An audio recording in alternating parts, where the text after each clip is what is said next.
Can you see? Okay, Grand Rising, Facebook and Elizabeth, YouTube and Zoom room. Thank you for coming today. My goodness, at 9 o'clock, enjoy yourself up until 9 o'clock. And 9 o'clock, we're going to close our social media and continue on Zoom only. So we want you to join us by getting your Zoom link at elizabethvisionaryconference.org. You can get your ticket in. And we'll be there until 10 o'clock. So we'll go from 8 to 10, but only 8 to 9 on social media. I'm telling you, you need to go ahead and get your ticket because these are conversations to be had. We're here Monday through Friday from 8 until 10 o'clock. So we're going to get started. I'm going to pop in some music. We're going to enjoy it. And then we'll turn it over to Nawili, Ayana and Lily B is in the house. Okay, I'm gonna kick it up with this.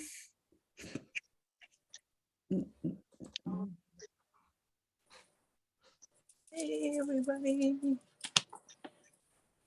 Hello.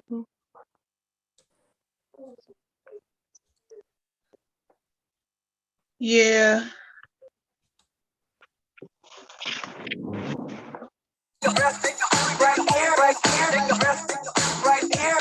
Take a breath, take a holy right here. Take a breath, take a holy right here, right here. Take a breath, take a holy right here, right here. Take a breath, take a holy right here, right here. Take a breath, take a holy right here. Take a breath, take a right here, right here. Take a breath, take a holy right here, right here. Take a breath, right here. As we're lifted up into the spiritual domain, we begin to see a little bit differently. There's a broadcast going on. This broadcast comes from within you. There's a song singing within you. There is something within you that wants to express. There is something within you that wants to come forward. You are anointed and appointed by the Spirit as the image and likeness of divine and ultimate reality. As we make in that domain, we bring heaven to earth as a spiritual practice. Wake up and say to yourself, I'm taking an adventure in paradise. And guess what? I'm taking you with me. I'm activating my spiritual stimulus package. I'm taking an adventure in paradise. Your stimulus package begins with an awareness that you're sourced and fueled and funded by a renewable resource which is within you. It never runs out. It is your essence. It's your life. Your divine spiritual stimulus package is activating the gifts of divinity within you that you may express them. You will express them beyond your wildest imagination and joy. Joy breaks out all over. It's the real source. Feel it in your bones. Take a holy breath and say to yourself, I'm taking an adventure in paradise. And guess what? I'm taking you with me. I'm activating my spiritual stimulus package. I'm taking an adventure in paradise. In order to have this stimulus package, stop looking outside for help. Become still and listen. Listen with that inner ear. Life is everywhere. Joy is everywhere. Love is everywhere. Why we see that? Take a breath right here. Take a breath right here. Right here. Take a breath right here. Take a breath right here. Take a feel it right here. Right here. Take a feel it right here. Give me a breath right here. Right here. Take a breath right here. Come on. I'm taking an adventure in paradise. And guess what? I'm taking you with me. I'm activating my spiritual stimulus package. I'm taking an adventure in paradise. I'm taking an adventure in paradise.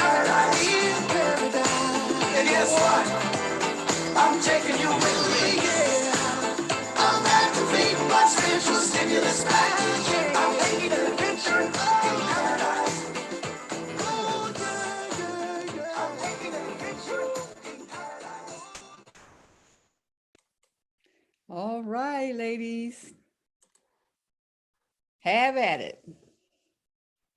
Grand Rising, Elizabeth. Grand Elizabeth. Rising. It is June 2nd. My name is Ayana. I am with Nawili and Lily, and we are run for Thursdays.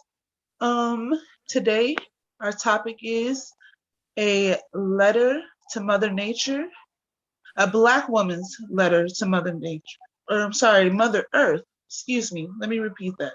A Black woman's letter to Mother Earth. Today we have a guest, Bonita McCall. She will be speaking later, introduced by Nawili. She's from Chicago, and can everybody hear me? Yes.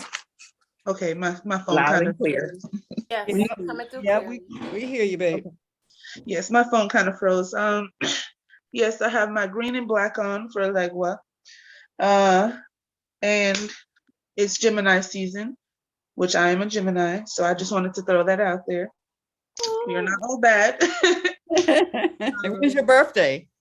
June 17th. Okay. Yes, ma'am. I have a saying that I wanted to introduce for everybody, even though you probably heard it before, but can't nobody you like you and can't nobody me like me. No, that's right. For today, nobody can be like me as much as I can be like me. And nobody can be like you as much as you can be like you. They can try to come close, but they can't be you. Hey. Also, I have a poem today. It's by Robert Frost. It's called Nothing Gold Can Stay. I think it was a book called The Outsiders by S.E. Hinton, I believe it was by. Yes, me too. I was in middle school, I believe, when we read the book, and the poem stuck with me.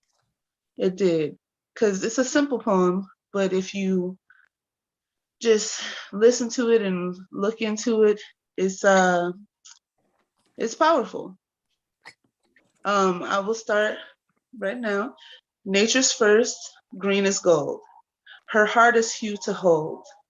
Her early leaves a flower, but only so an hour. Then leaf subsides to leaf, and Eden sinks to grief. Dawn goes to day, nothing gold can stay.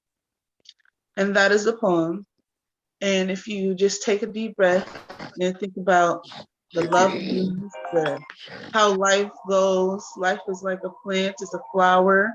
It starts off small, becomes beautiful, and then slowly dies. But it replenishes, it comes back. You know, life is a cycle. And that was my poem that stuck with me. It was kind of a grounding poem for me because it was applicable for my grandmother and different things, just not just people, but there's cycles in life that grow and become beautiful and die down because life changes and things of that nature. So yes, I can't wait to hear our guest speaker.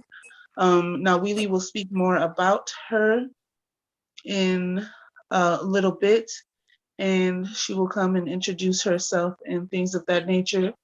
But let's see, a Black woman's letter to Mother Nature. That, I'm sorry, is it Mother Earth? I believe it's Mother Earth. Earth. Mother Yeah, Earth. Mother Earth, not Mother Nature. I keep saying Mother Nature because it's just Mother natural, Nature, right? Earth. It's like similar, they're sisters. Right, right.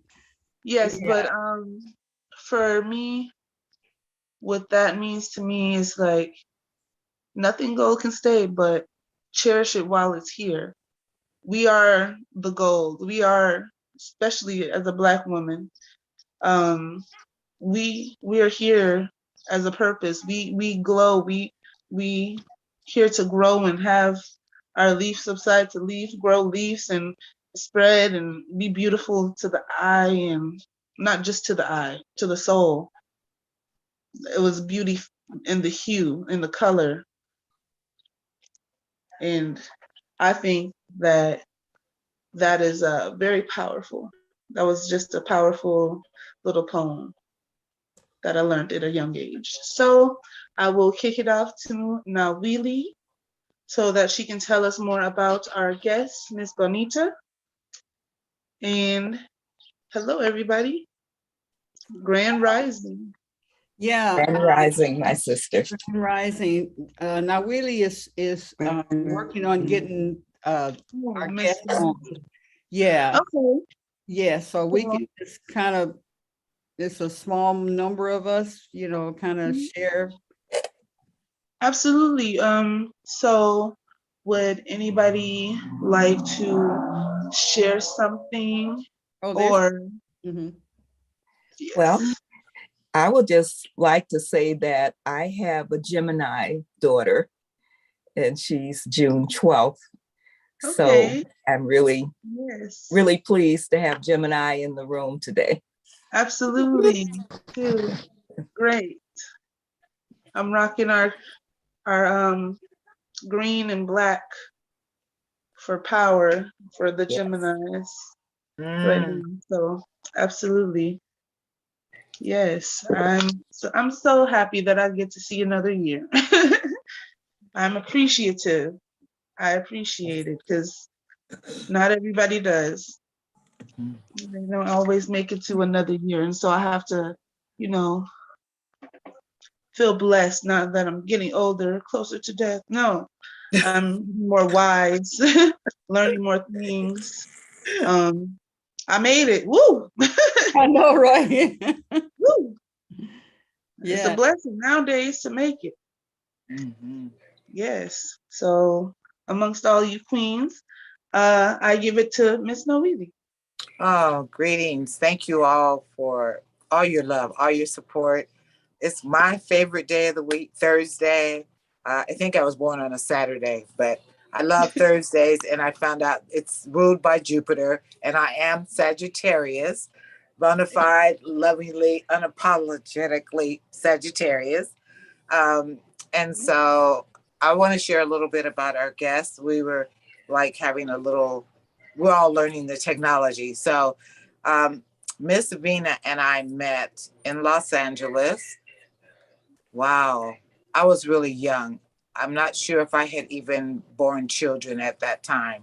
Um, and she was one of my hair clients.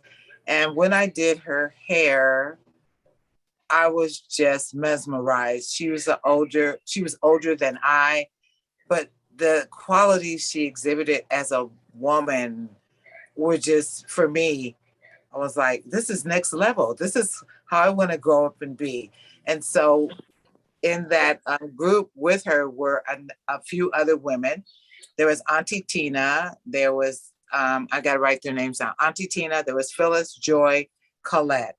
And these girls, everyone unique and wonderful, like everyone on this call or everyone in our Elizabeth crew, KREWE.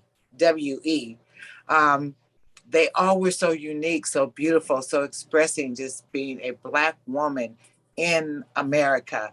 And I was so mesmerized by them, a young girl braiding night and day and just kind of out of college. And I was like, I'm going to grow up and be like them. So whatever they're doing, I'm going to mimic myself.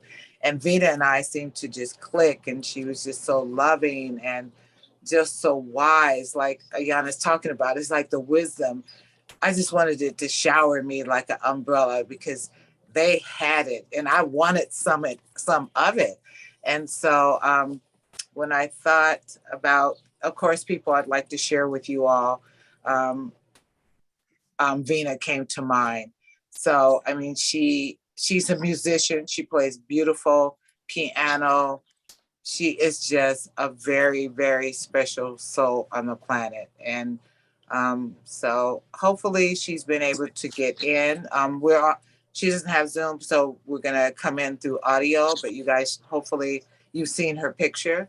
Um, So is she in Queen Aduni? How would we Hey, know? look, it says, yeah, a telephone number is in. 704 is her number, I believe so. area code. Yes, ma'am. Vina. And you want to unmute yourself?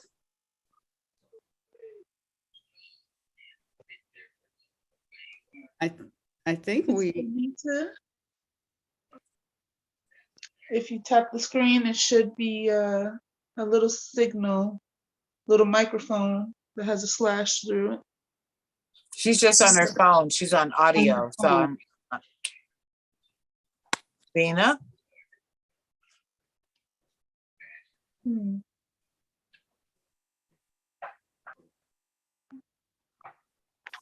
Uh-oh. Okay. Difficulties. I don't know if it may be the asterisk or something on the phone pad. I can't remember how it used to be when I had to do a phone call and mute and unmute. It might be the asterisk. And I don't know if it might be on your end, Sheila, or on her end, or both. no, I don't control that at all. All I can do is push ask to unmute. There's no, sorry. Her phone is there, it's just her. Okay, I don't hear you at all now, Wheelie.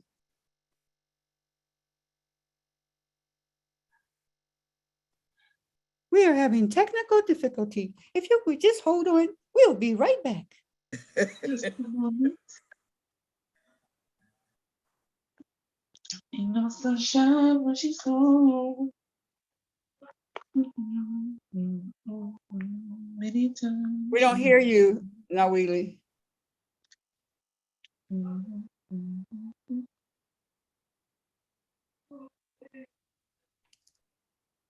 Uh-oh. Okay, now it says for you to unmute. Are you talking to her? Or are you talking to us? Uh-oh. It may be a delay. Yeah. Well, you all, until that gets cleared up, you can talk about, share something else. Maybe another lady want to share their day so far, how the week has been while we deal with the technical stuff. Absolutely.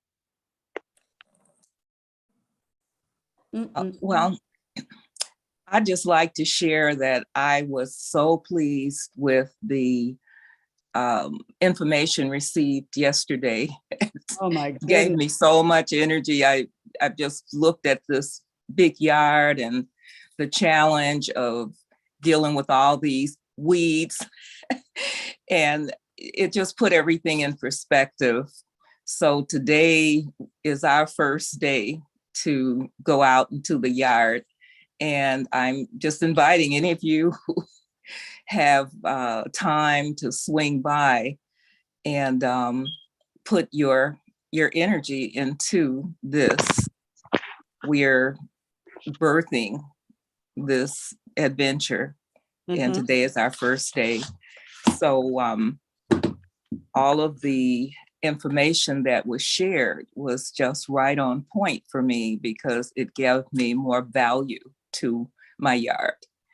And some things that I would say, oh, there's so much of this. Oh my God, what am I going to do? And he's saying, oh, this is great value. This is what you do. This is what you can have. So I'm pleased with how we're going. And we are declaring, now we're declaring Thursday as our day together and meet and greet and enjoy live food. Today we're having a live soul food platter. I think Sheila's Queen Aduni has had it before. It's all of your favorite soul foods presented in their raw form, their live form. So your sweet potato, your collard greens, your green beans, and even live turkey made from celery and almonds and sage. So anyway, that's going to be a lot of work and a lot of fun. That sounds great. You guys are doing that today? Yes, yes. And it's just, kind of a private, we didn't invite our big group or anything, so it's not going to be stressful. And it's more of a teaching day for those who are going to be involved for the rest of the summer. Okay. So you do a garden, you said? Yes, we've planted some things, and we live in an area where there's deer, groundhog, raccoon, moles, every kind of thing. And many of the people out here have given up on gardening. So we are part of that small group that's saying, hey, we can do it. Right. We can build cages for our and so if you come by, you would see what my husband and I have done. He's done most of the work, but to build these little enclosures for all of the plants so that the deer will come and look at it, but they can't get in. Last year I saw groundhogs climbing up the cage and sitting there just trying to figure out how to get in, and they could not. And so the vegetables grew and we harvested, and the members who came through last year ate food from the garden. Yeah. Thank you. Bonita, yes, we hear you. You are off of mute. And yes, I would like to come and visit your garden soon and things of that nature. We have one close around the corner from our house. We live off Jefferson. But we love, going and partaking in some outdoors and grounding ourselves and dealing with nature and the garden, of course, putting our energy into what's going to be eaten. Positive energy needs to be installed into the food and things.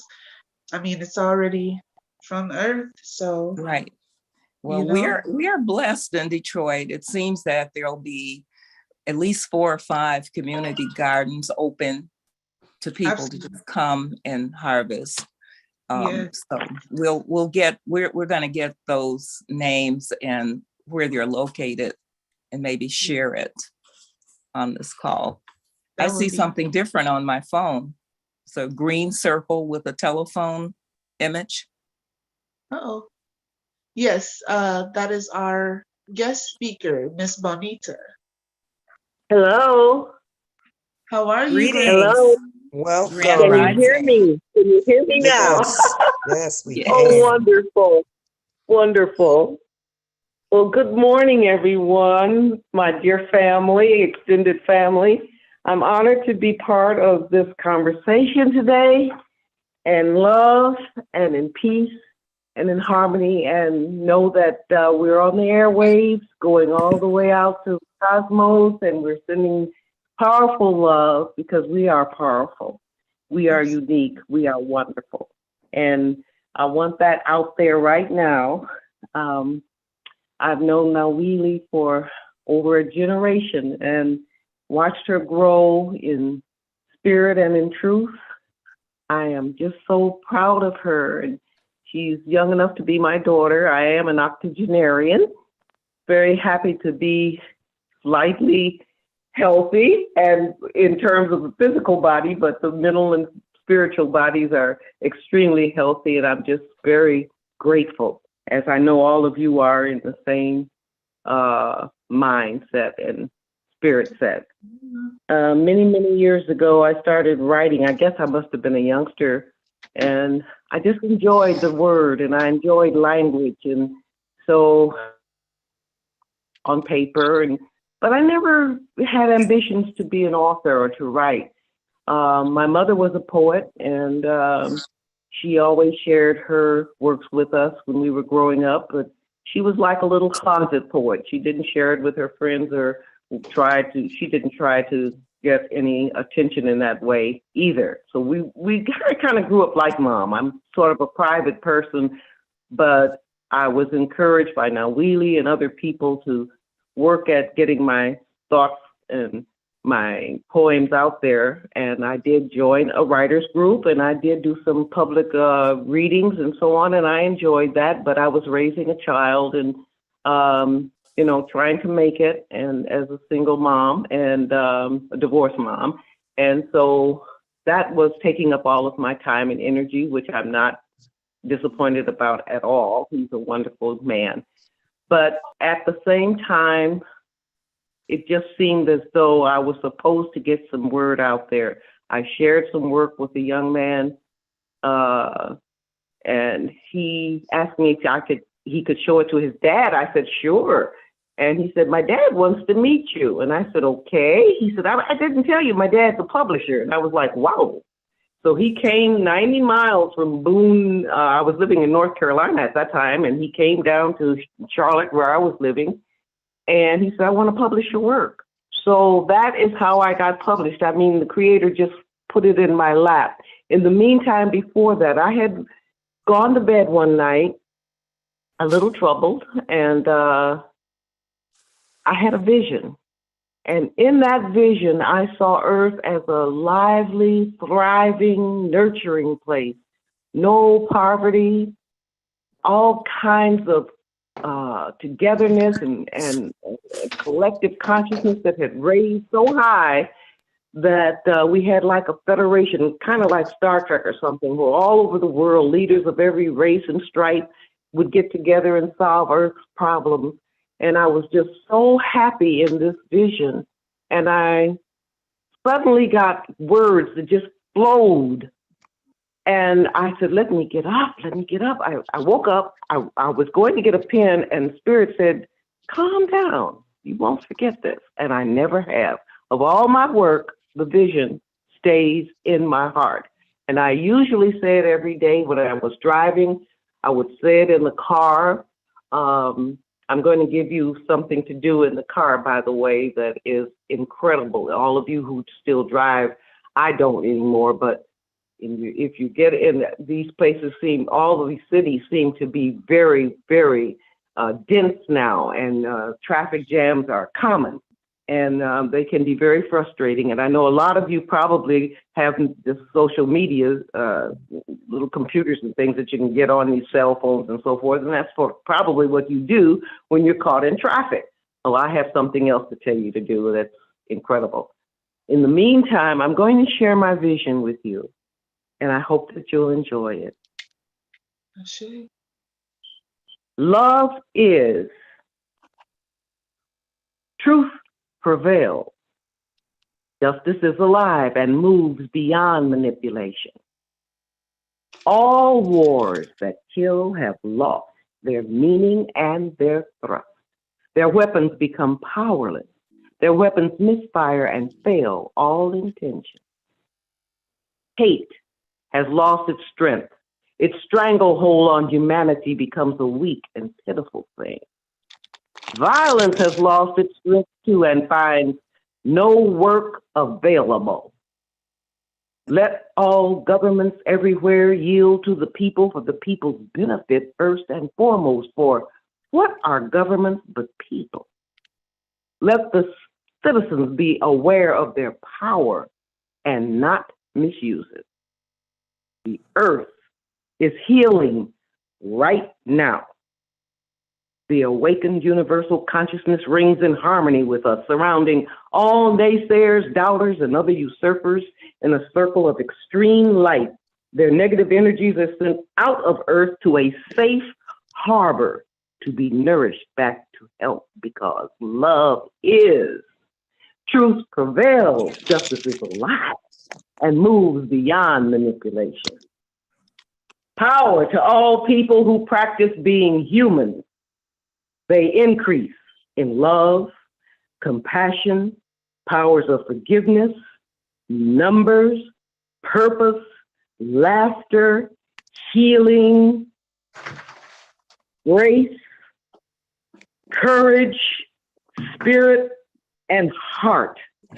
They attain, retain, and sustain radiant health and abundance according to God's riches and glory. For love itself reigns supreme. And so it is this day, for love is life's oldest vibrating energy. And so it is, I say, this day on planet Earth, located on a blue island in the cosmic sea of the Milky Way galaxy. Sarah. Ashe. Okay. I hope that you enjoyed that. And I'm going to share a letter that I've written to humanity. I have two, but one of them is rather long. It would take Read me. it. Go for it. Are you sure? Yes. Okay. Please. Okay. Out here far above our planet, we are a beautiful sight. The Earth is revealed as a huge blue-white marble globe spinning on an expanse of black velvet space of inestimable depth. Only a few man-made objects can be discerned from way up here on the face of the Earth, but not a human being is in sight. Looking at Earth from near or from the Hubble telescope, mankind is nearly non-existent. Those who got the privilege of traveling to outer space, those who take the incredible photos of our heavenly home for us to see, are given many gifts to treasure for the rest of their lives. Two of those gifts are renewed awe and deep humility.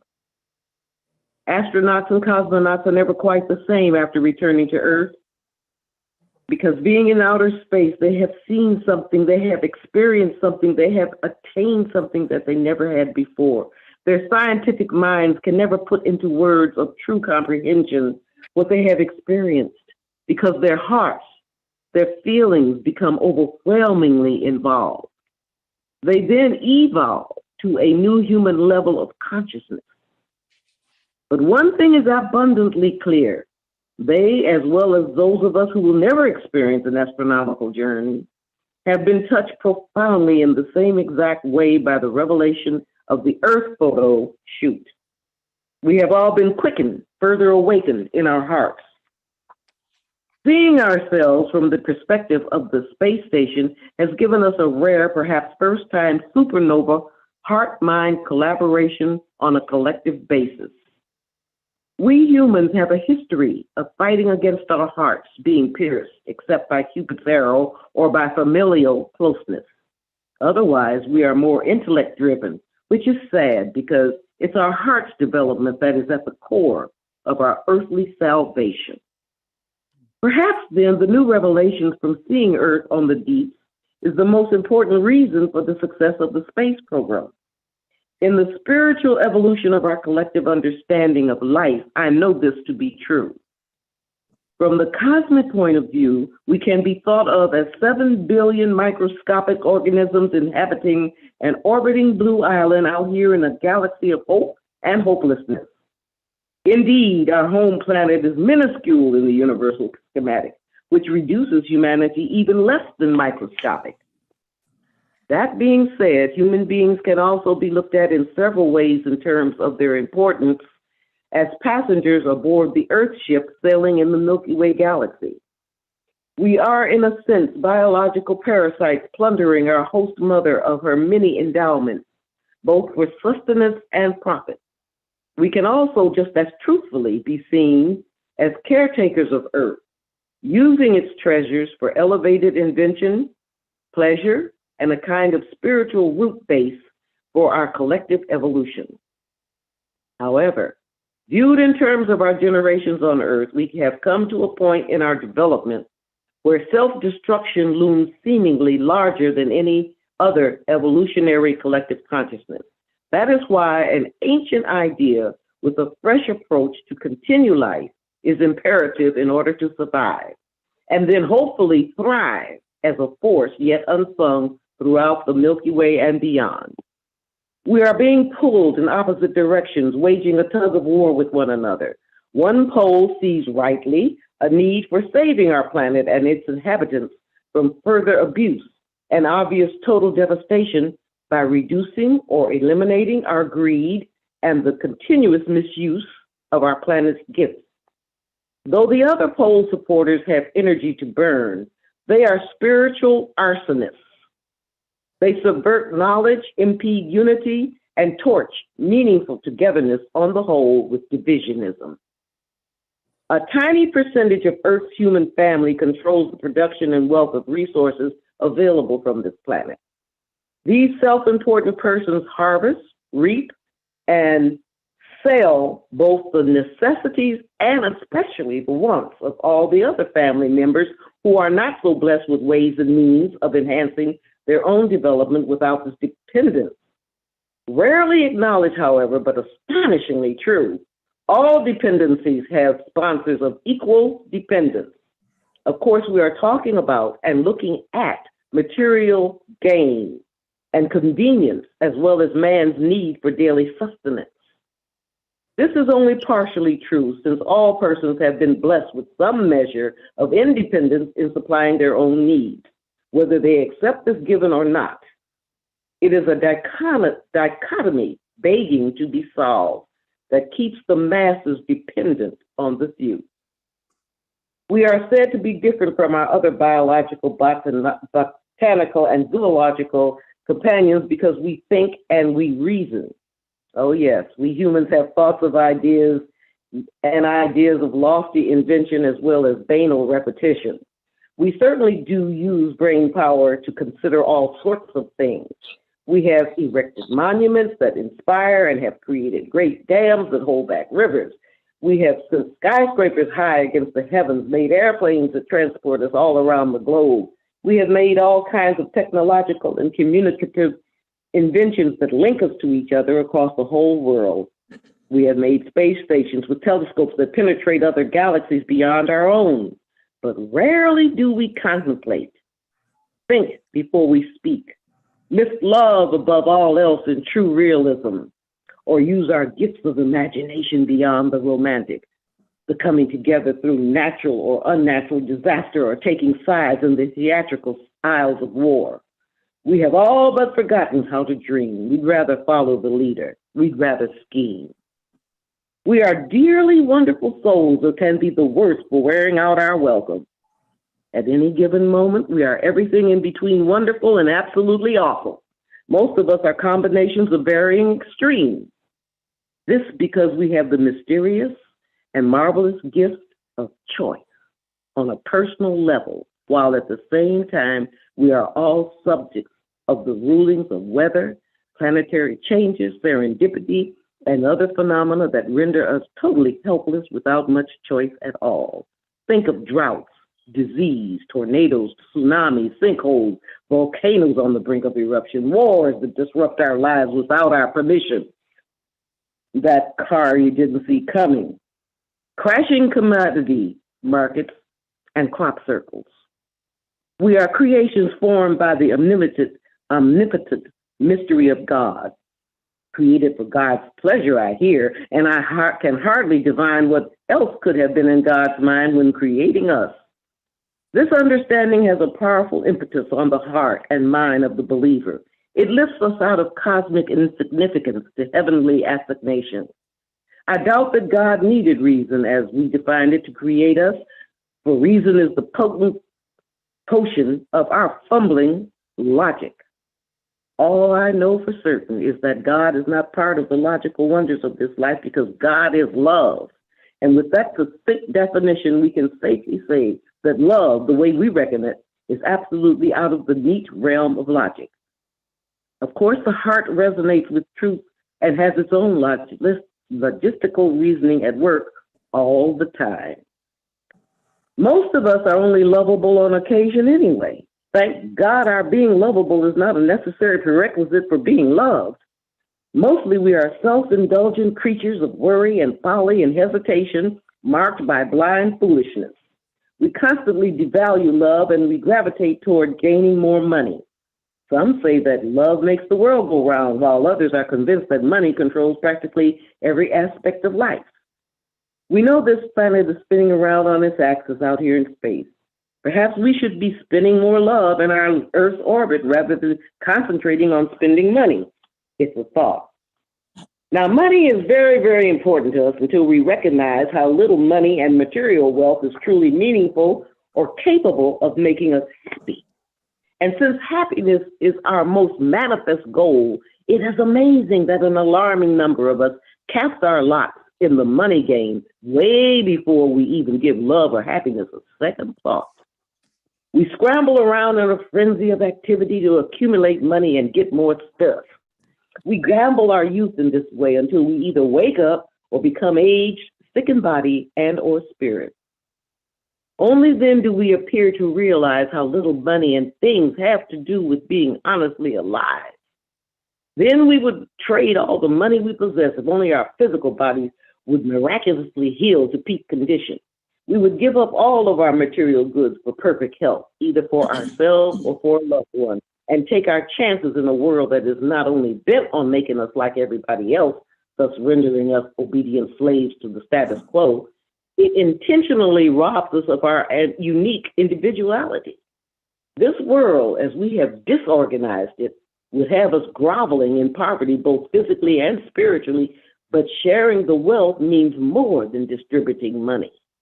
Sharing the wealth has much more to do with expressing and activating compassion, goodwill, and peace more than other things. That is why we make saints out of those who make a practice of being kind and giving beyond the norm. In actuality, it should be normal to be kind and generous. Just as every grain of sand is unique, we too have the spark of specialness in our makeup.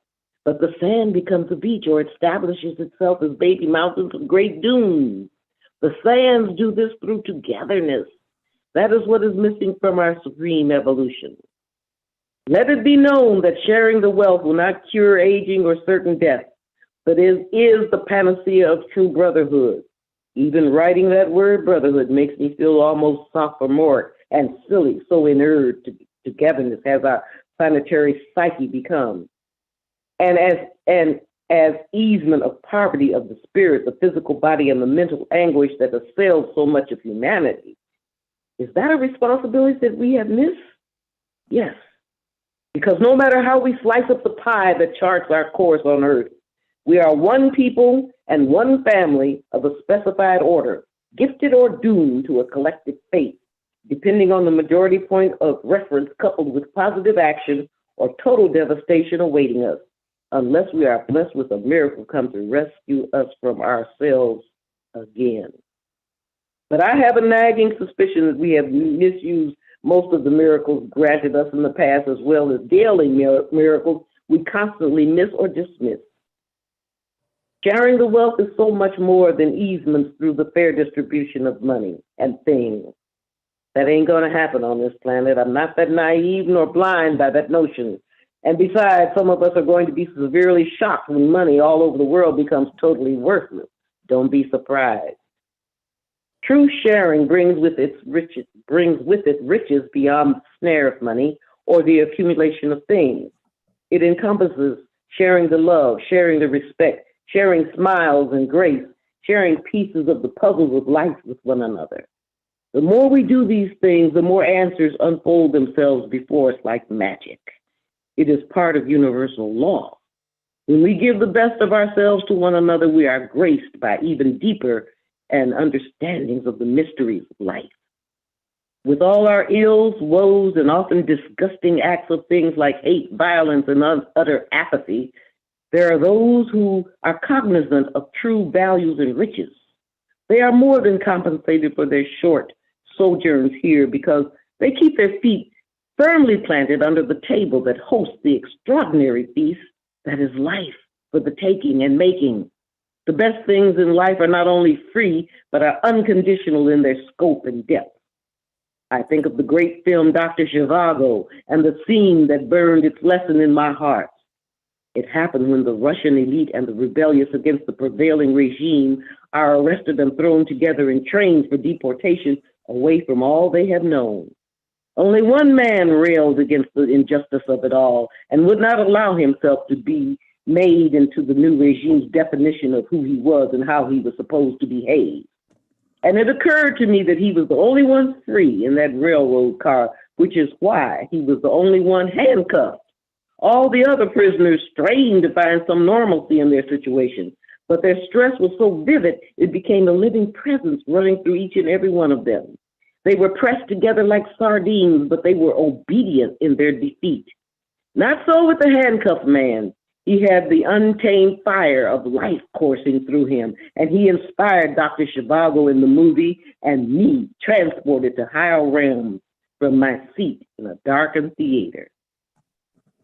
One love, around the earth, upon the earth, within the earth, by the people, for the people, through the birth of higher consciousness of the people, today, tomorrow, and on into perpetuity. What a fabulous idea. Well, that's my warm, fuzzy dream.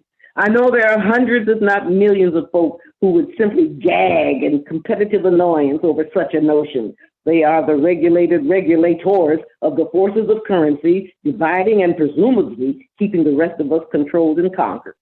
They are unmoved by the currents of peace and harmony and love. They don't mind war at all. Some even love it. They are pimples on the ass of progress. To suggest that peace is unequivocally necessary for the revival of a planet in desperate need of survival would only evoke a bored yawn from the less evolved souls among us. Do not be fooled. These apathetic souls and or detractors of progress only appear to be the majority as projected by an international media controlled by big business and bent on keeping us obedient to minority rule even while they screw us royally. Know that the overwhelming majority of humans are decent, life-loving souls who live by random acts of kindness every single minute. More and more evolved human beings are finding one another and sharing the healing spiritual energy and loving intellect of this growing age of collective evolution. The energy is seeping into every facet of our lives and is remaining independent of the status quo. It is a quiet thing for the most part, but it has such formidable power. It breaks through the barriers of media spins, political biases, and other old tried and brewed methods reserved for frightening the wits out of the masses in order to maintain the existing state of affairs. We are at the brink of positive breakthrough, and that is why it seems so dire and difficult. The moment of immediate birth is always critical. We must not give up hope or allow bad news to throw us off the path. We must stay centered, stay positive, choose to be happy every day, and decide upon arising to be just for today, the highest being of ourselves. Once we make these choices habit, we find ourselves gifted in so many ways. I cannot enumerate lest you look for my miracles to happen in your life and thus miss your own. I feel such a quiet joy, even knowing what I do about myself, my species, and the world around me. I have a couple of certainties that fuel my passion and my dreams. One concerns the essence of peace, its healing and its power. Peace is a monumental drive of such magnitude that it has no need to force itself on the unwilling. Peace is the mainframe of understanding and health. Peace is never distant from us. We are born with it in tow as part of our spiritual DNA, divine, natural attributes. It is ever with us, except we constantly disturb it in ourselves and in our relationships. This is so because we have been taught fear and have become paralyzed by that ugly phenomenon. Worse than that, but oh so subtly connected, is the non-rational source of apathy that surrendering to fear creates in the masses. But praise God, peace always wins the day, even if it has to wait for our last breath. Peace is patience personified. It is said that every grain of sand and every single snowflake is unique. No two are exactly the same. I liken myself to the Saharan desert, amazing existence around my oneness with them, my frame of reference, and with all that is. I feel microscopic and yet as big as the entire universe. I know that God cares for each and every one of us snowflakes on an individual basis, even as we sleep, both with our eyes open or closed. But too many of us think so little of ourselves, we melt into a smallness that freezes our gifts into unwrapped presents. I think it must insult every atom of our being and true calling. I add my God-given power as an atomic bomb to all life on earth, and bomb is spelled B-A-L-M, as in there is a bomb in Gilead. I champion all those who reject the tired nightmare that would keep us asleep. And if I should wake before I die, I pray my soul expose the lie that keeps us from the greater love and self-discovery. Thank you.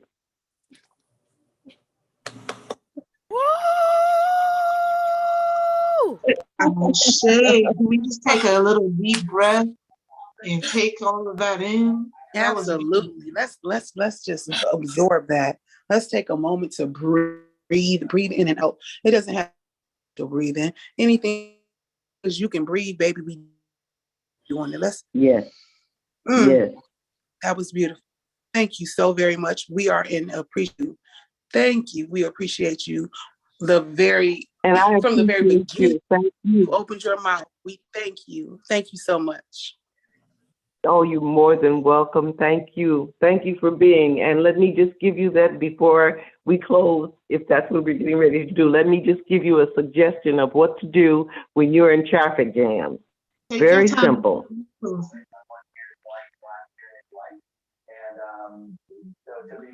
How much do you take from those two races last year that you won into this year?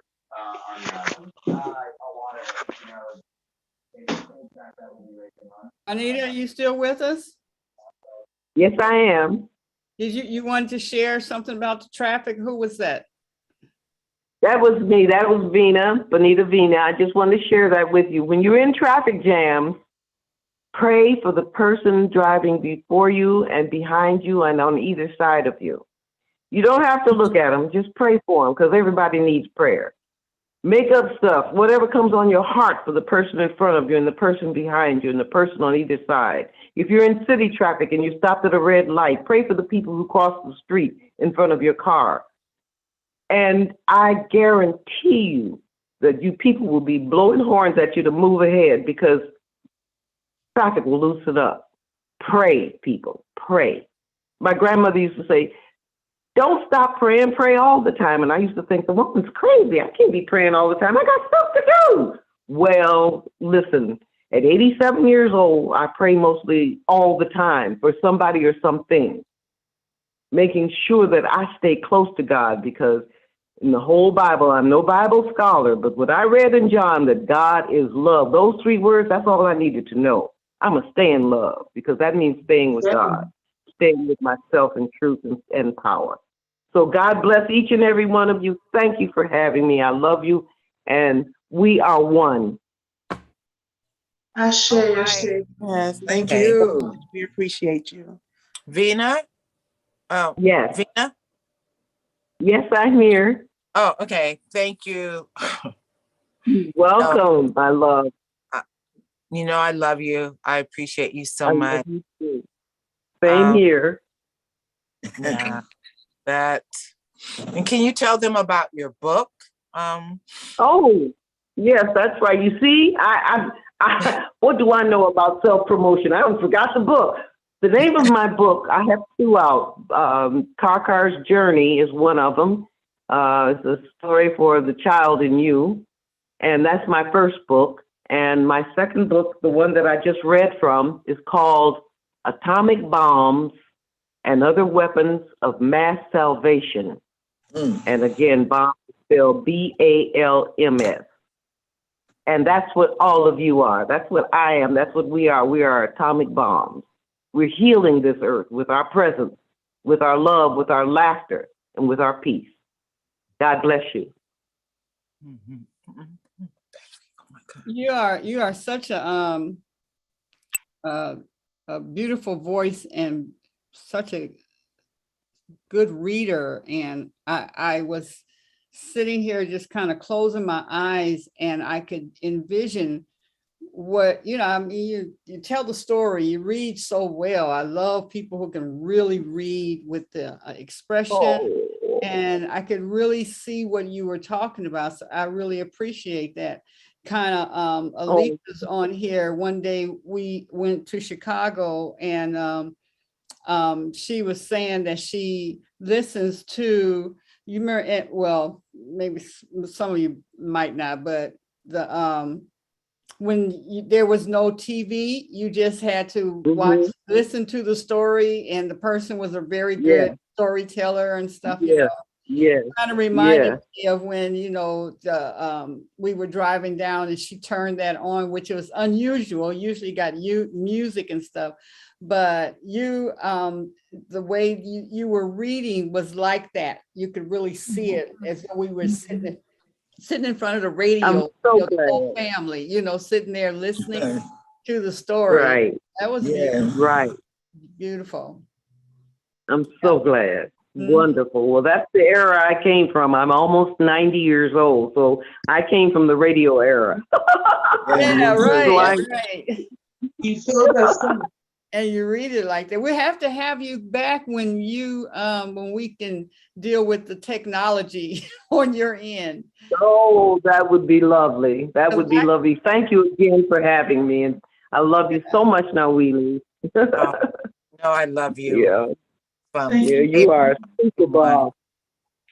And so I also like you to just share like your journey, because I mean, you've been to India, you've been in a lot of places and spaces, and I just would like them to hear a little bit more about from whence you've come. All right.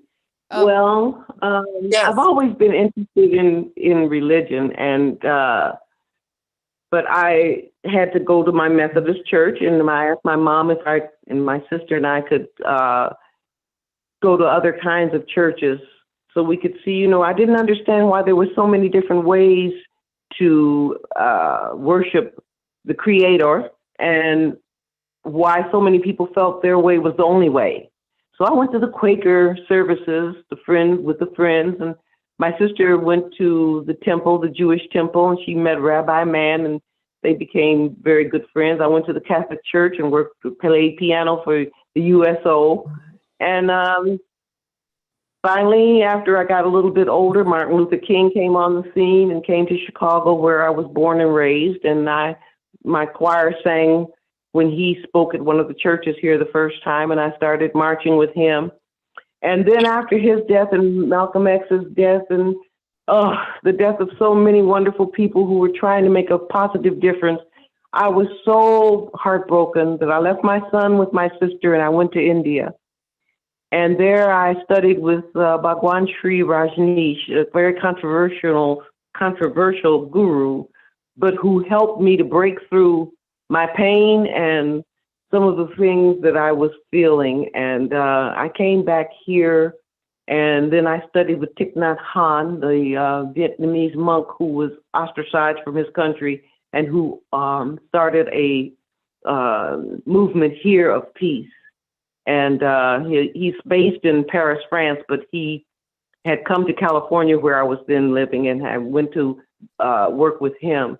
And so these things in my life kind of helped me to stay focused and centered in the right positive path that I'm on now, and that I have been on, and I can laugh. Go ahead. You were going to say something.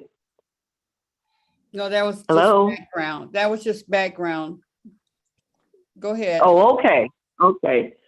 Well, I don't know what else to say to you guys. I'm sure that each of you have incredible gifts, and that you're sharing all of this. I'd like to hear your stories too, because each of us has such a unique perspective on what is happening here and what life really is. We know so very little. I mean, we can't wrap our minds around the immensity of space. How can we do that? Whatever we see, we're like little ants looking through telescopes, but at least we're trying. Some of us are trying. And we're here, those of us who remain positive beyond our traps and beyond all of the things that life throws at us. We are the ones that are making the positive difference on this planet, because this beautiful, beautiful globe that we live on is such a treasure, and it will either sustain and nurture us or punish us according to the way we treat it.